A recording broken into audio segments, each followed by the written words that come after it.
para eu vencer a guerra contra eles. Eu quero viver um país de normalidade. Eu não quero precisar de fazer nada. Eu quero fazer o que for meramente necessário para recuperar os territórios. Ok, entendi. Agora, como é que o senhor vai fazer isso em 2 meses? Porque no caso de estado de defesa, o senhor tem um limite de 60 dias. O senhor sabe disso? Sim. Tem um limite de 60 dias. Que pode ser prorrogado. 30 dias sim. E mais 30 dias. O que eu entendo e quero saber do senhor é o seguinte: ou o senhor vai resolver a criminalidade por meio do estado de defesa em 60 dias, ou o senhor vai atropelar a Constituição. Não, porque não é assim que é feito o enfrentamento. Você tem 2 modelos de enfrentamento ao crime organizado. Você tem 2 operações de crime organizado no Brasil. Uma é a operação do Comando Vermelho, que é uma operação territorial. Ela é uma operação muito similar à que tem ao Salvador, que é a ocupação de território e atividades econômicas ilegais que acontecem naquele território.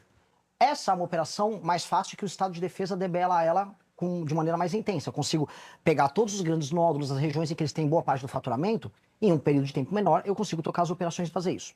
A do PCC é diferente. A do PCC é o que eu chamo de operação vertical, porque a infiltração deles é institucional. É o que torna um país um narco-estado. É mais parecido com Colômbia, como houve problema com eles, é parecido com o México. Na infiltração vertical, olha só o trabalho de articulação do Estado que você tem que ter. Você tem que ter o trabalho de inteligência com a COAF, você tem que ter um trabalho de divulgação da Polícia Federal, você vai ter que detectar dinheiro que entra e sai, você vai ter que fazer compromisso de cooperação com outras nações. Por exemplo, Holanda, eu encontrei embaixador da Holanda. Encontrei, não sei se é tipo, o corpo diplomático holandês, reclamando, olha, a droga vai parar no porto de Roterdã, porque o PCC exporta a droga que sai de São Paulo e vai para Roterdã. Então eu tenho que falar com outras nações. Eu tenho que ir com a Bolívia lá na fronteira evitar a entrada da droga, e eu tenho que ter a Marinha atuando lá no Rio Amazonas, na bacia amazônica, para evitar a entrada de droga por via fluvial. Eu tenho que ir no Porto de Santos, eventualmente fazer lá no Porto uma intervenção, porque a droga é escoada por lá. Eu tenho que recuperar o território da Baixada Santista. Eu estou fazendo compromisso com polícias de estados diferentes, o uso de forças armadas, tanto a aeronáutica quanto a marinha, em áreas diferentes, a atuação da nossa força diplomática em áreas diferentes. Eu estou falando de uma atuação hipercoordenada com diferentes órgãos do governo, inclusive com outras nações. Agora... Então, o que eu quero dizer, desculpa Sadi, é que é muito complexo. Então, cada remédio para cada área é diferente. Agora, o Estado de Defesa, ele representa a resposta para a reocupação de algo que é constitucional, que é o controle do nosso próprio território. Agora... Eu preciso retomar o meu território. Viver a Desculpa, Sadi, mas 5 segundinhos. Eu já passo a bola. Não é o mal de cara que faz live, eu gosto de falar. Se eu não recuperar o território, eu não estou cumprindo eu estou prevaricando como presidente. Eu preciso recuperar o território, senão o Brasil não é um país. Agora, candidato, como é que vai fechar essa conta? O senhor falou dos superpresídios, tá? Isso tem aos montes, nas falas do senhor, está no plano de governo, o senhor se inspira no Secote, falando em El Salvador. Isso eu gosto muito. Então, o senhor acabou de repetir isso aqui. Mas como é que vai fechar essa conta? Porque o senhor promete cortar 3 trilhões. O senhor quer construir superpresídio. De onde vai sair esse dinheiro? O novo regime fiscal, o corte de gastos não é... no papel, matemática. Não, matemática, de maneira clara. Eu preciso fazer o corte de gastos que tem um novo regime fiscal. O que é o novo regime fiscal?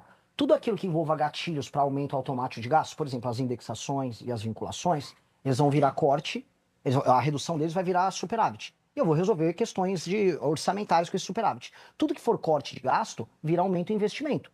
E presídio é um gasto que o Estado vai ter que fazer um investimento em infraestrutura para receber esse corpo prisional. Então, eu vou ter que gerar espaço fiscal para investir nisso também. Quanto que gasta hoje? Qual é o gasto hoje com presídio? Eu não sei estimular aqui quanto eu gasto com presídio. Eu sei que eu preciso construir de 300 a 500 mil vagas. O senhor tem o senhor está falando das vagas, ainda falando de violência, eu queria falar um pouco de feminicídio. O senhor acompanha os números, a gente viu uma redução dos crimes violentos como homicídio, latrocínio em 2025, mas feminicídio na contramão subiu, bateu recorde no ano passado. 4%. 4 mulheres morrem em média no Brasil por dia. Eu li o programa de governo do senhor, se eu estiver errado, o senhor me corrija, mas não tem nada sobre feminicídio. Eu queria saber qual que é o plano do senhor para combater o feminicídio. Não só feminicídio, como violência contra a mulher como um todo, ele está inserido no contexto da Lei de Responsabilidade Gerencial. O que é a Lei de Responsabilidade Gerencial? É uma série de metas que nós vamos estabelecer. Inclusive, eu não sei se haverá tempo de a gente falar desse tema, que para mim é um tema central nosso para o enfrentamento de oligarquia, que é o sistema de metas para municípios e estados.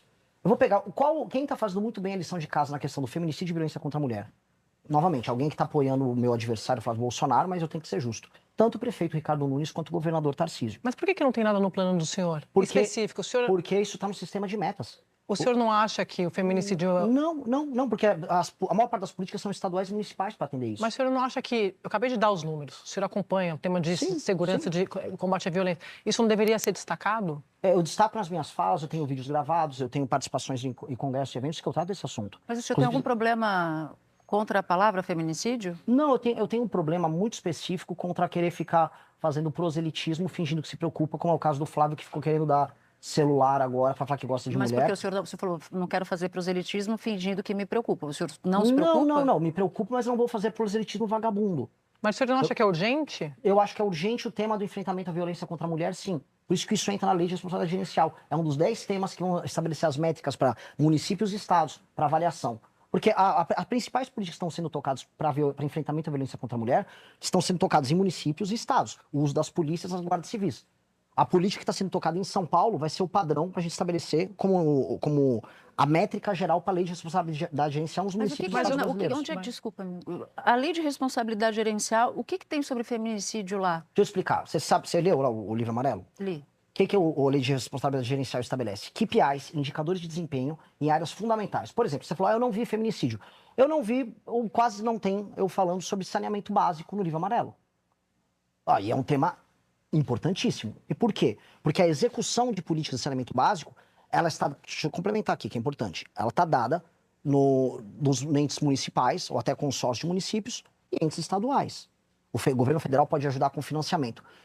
Lá nos indicadores da lei de responsabilidade gerencial, que são colocados para os municípios, está ali, saneamento básico, cobertura de água, cobertura de esgoto, desempenho escolar, SAEB, DEB. Vacina. Um deles que está incluso é violência contra a mulher. São os indicadores e as políticas que vão ser adotadas.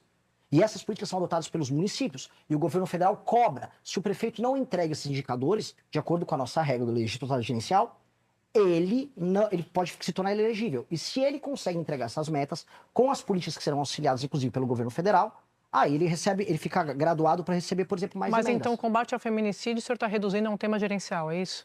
Não, é um tema... Em última instância, tudo envolve gestão. É um tema gerencial e legislativo. Eu posso, no governo federal, aumentar penas. Agora, a gestão desse enfrentamento é uma gestão que envolve estados e envolve municípios. Mas o senhor defende aumentar a pena? Defendo. Para o combate ao feminicídio? Eu defendo todo tipo de violência, incluindo violência contra a mulher. Não, mas eu vou ler para o senhor o que é feminicídio. E aí o senhor me disse se concorda. Assassinato de uma mulher por razões da condição de sexo feminino, ou seja, quando o crime é motivado por menosprezo, ódio ou discriminação à condição da mulher. Eu já falei várias vezes aqui, eu falo sempre na Globo News, esses dados mostram sempre que os contextos onde esses feminicídios acontecem é de violência doméstica e familiar. O senhor acha que isso aqui não existe? Quem disse que eu não acho? Estou perguntando. Não, eu acho que existe sim. Inclusive, não é reportado. Inclusive, assisti um podcast teu falando com uma pastora evangélica muito interessante sobre isso. Sobre os não reports, sobre a ideia de que há uma espécie de uma naturalização e as pessoas tentam manter os núcleos familiares, achando que a violência... Porque o homem que comete, não só o feminicídio, a violência contra a mulher, ele é o mesmo homem que fala tem que matar os bandidos. Ele não se vê como alguém que está cometendo um crime. E às vezes a mulher, na ânsia de manter o núcleo familiar dela vivo, ela não reporta. Então você tem um número gigantesco de casos não reportados. Eu estou falando isso, candidato, para explicar, porque a pena foi aumentada no ano passado. Se fosse um caso só de endurecer a pena... Mas eu não acho que seja só endurecer. Não, mas é porque o senhor falou, eu sou a favor, né? Qual que é o plano, qual que é a ideia, qual que é o detalhe? Falta isso. Vou dar um exemplo. Eu vou dar um exemplo. Candidato, o senhor falou da lei de responsabilidade gerencial. Eu confesso que custei a encontrar uma prioridade do seu governo para a redução de feminicídio. Desculpa, eu falo pouco de saneamento básico e minha campanha toda eu tratei do assunto, mas o livro não fala. Porque são políticas federativas. Você tem entes federativos responsáveis por isso. O município de São Paulo, para ser claro, o município de São Paulo tem uma política sensacional. Eu já gravei com a Amanda sobre isso. Uma mulher que ela consegue uma medida protetiva, ela recebe um aplicativo com outro nome. Se ela sente que ela tem a medida restritiva, está aproximada, ela chama a polícia municipal, a Guarda Civil Metropolitana, aciona carros para ajudar ela. Você tem aluguéis sociais. Todas essas políticas que a Prefeitura de São Paulo adotou são políticas que a gente tem que adotar em âmbito nacional. A lei de responsabilidade gerencial vai estabelecer, dando determinado peso orçamentário para municípios que têm mais ou menos dinheiro, as regras para elas estabelecerem essas políticas. A regra é inspirada no modelo paulistano. E a de Estado ao governo do Estado de São Paulo. O governo do Estado de São Paulo está fazendo um baita trabalho. Usar o Smart Sampa, como eles estão usando, para pegar um cara que cometeu uma violência contra a mulher, é um elemento central disso. Usar tecnologia, por exemplo, o governo do estado de São Paulo veio com a tornezeleira eletrônica, ela tem o rastreamento, a geolocalização, e a mulher tem a geolocalização do celular. Se bate que eles estão ficando próximos, é acionado uma viatura. Tem um outro elemento que também entra aí. Há uma parte dos casos de violência contra a mulher, e as reclamações gerais que você vê, especialmente nos rincões dos centrões, centrões, regiões contadas pelo centrão também, acho que cabe, é de que a mulher não tem o acesso, existe uma questão de acesso à justiça. Ela não sabe como utilizar, ela não tem dinheiro para pagar um advogado. Deixa eu continuar. Vocês falaram que eu não me importo com o assunto. Os plantões de defensoria pública vão todos nessa linha. Eu preciso ter plantões de defensores públicos para, eventualmente, uma mulher que precisa de uma decisão liminar contra um agressor, um ex-namorado, que é um stalker, e que ela precisa de decisão, esteja presente. Essas, assim como políticas, que eu vou te dar um exemplo, ligada à saúde e água, são políticas que não estão presentes no texto, mas são métricas que vão ser utilizadas para avaliação. Isso é um ponto, candidato. Eu não disse que o senhor não se importa com o assunto. Eu disse que, lendo o seu plano de governo, eu não vi esse assunto sendo abordado. Mas eu também falo pouco de esgoto e água. Mas eu quero falar de homens também, tá? Quero falar de homens também. Dados do próprio Tribunal Superior Eleitoral, de julho agora, de 2026, mostram que o Missão tinha mais de 90% de filiados homens e menos de 10% de filiadas mulheres. As mulheres são maioria do eleitorado. O que da sua mensagem não está chegando ao eleitorado feminino? Por que não está chegando, segundo esses dados do TSE? Isso se reflete em algum grau na nossa militância também. Isso reflete em algum grau na direita jovem, não só no Brasil como no mundo. A direita jovem costuma ser mais masculina, assim como a esquerda jovem tende a ser mais feminina. Isso não é nem opinião minha, isso são estudos internacionais que mostram isso. É natural da dinâmica das redes sociais. Conforme as idades avançam, meu grupo é muito jovem. Quando eu vou pegando, por exemplo, a distribuição de mulheres mais velhas e homens mais velhos que nos apoiam, já é mais equânime. Existe uma questão de militância jovem, que são as pessoas que se filiam, é um militante mais quente. É óbvio que eu não fico feliz com isso, porque eleitoralmente, inclusive, não faz sentido, é ruim pra gente. É ruim pra criar candidatos. Agora, dentro do nosso universo, a gente precisa entender, ser uma mulher candidata é muito difícil. A Amanda, que é minha coordenadora de campanha, o que a Amanda já sofreu? Invadiram a casa dela, sequestraram a mãe dela, atacaram ela, fazem montagens de dela pelada. Dentro do nosso universo, ser uma candidata, os ataques que a gente recebe de esquerda a direita são muito pesados. E isso afasta as mulheres da atividade política, mesmo. Então, construir, inclusive, um grupo de meninas que vão ser candidatas, necessariamente é mais difícil. Tanto que o padrão das nossas candidatas costuma ser mais velho. Mesmo que a gente é um grupo jovem. Porque as mais novas ficam inibidas. Porque a porrada que vem em rede social é muito pesada. E aí, entrando, inclusive, o Jonathan Haidt fala muito disso, é um autor que eu gosto. Ele fala da ansiedade que existe por conta das redes sociais. As mulheres são mais afetadas por depressão e ansiedade por conta do uso das redes do que os homens. A mulher jovem da geração Z, que é minha geração que eu sou, talvez dominante, meu grupo político seja nesse bloco, a mulher da geração Z está muito ansiosa. Então, nesse sentido, o caminho da política dá gatilhos ainda maiores de ansiedade nela. Então, é uma coisa que a gente tem que trabalhar para acolher melhor e trabalhar melhor. Mas lógico que eu não gostaria de ficar nessa situação.